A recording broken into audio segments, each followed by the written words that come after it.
مریم کا بھی تذکرہ کرو جب وہ اپنے لوگوں سے الگ ہو کر مکان کے مشرقی حصے میں چلی گئیں، پھر انہوں نے ان کی طرف سے پردہ کر لیا تو ہم نے ان کی طرف اپنا فرشتہ بھیجا، سو وہ ان کے سامنے ایک خوبصورت مرد کی صورت میں آیا۔ مریم بولی کہ اگر تم پرہیزگار ہو تو میں تم سے بچنے کے لیے رحمان کی پناہ لیتی ہوں۔ فرشتے نے کہا کہ میں تو تمہارے پروردگار کا بھیجا ہوا یعنی فرشتہ ہوں، اور اس لیے آیا ہوں کہ تمہیں پاکیزہ لڑکا بخشوں۔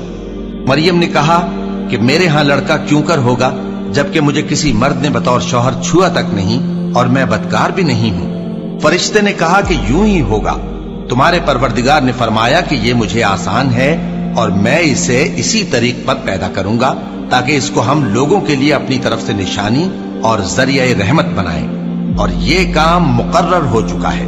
چنانچہ وہ اس بچے کے ساتھ حاملہ ہو گئیں اور اسے لے کر ایک دور جگہ چلی گئیں۔ پھر درد ذہ ان کو کھجور کے تنے کی طرف لے آیا، کہنے لگی کہ کاش میں اس سے پہلے مر چکتی اور بھولی بسری ہو گئی ہوتی۔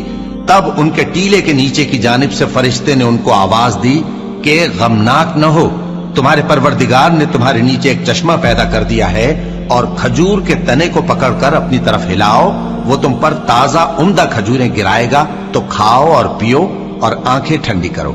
اگر تم کسی آدمی کو دیکھو تو کہنا کہ میں نے اللہ کے لیے روزے کی منت مانی، تو آج میں کسی آدمی سے ہرگز کلام نہیں کروں گی۔ پھر وہ اس بچے کو اٹھا کر اپنی برادری والوں کے پاس لے آئیں۔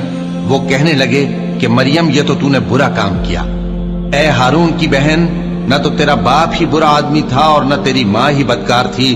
تو مریم نے اس بچے کی طرف اشارہ کیا۔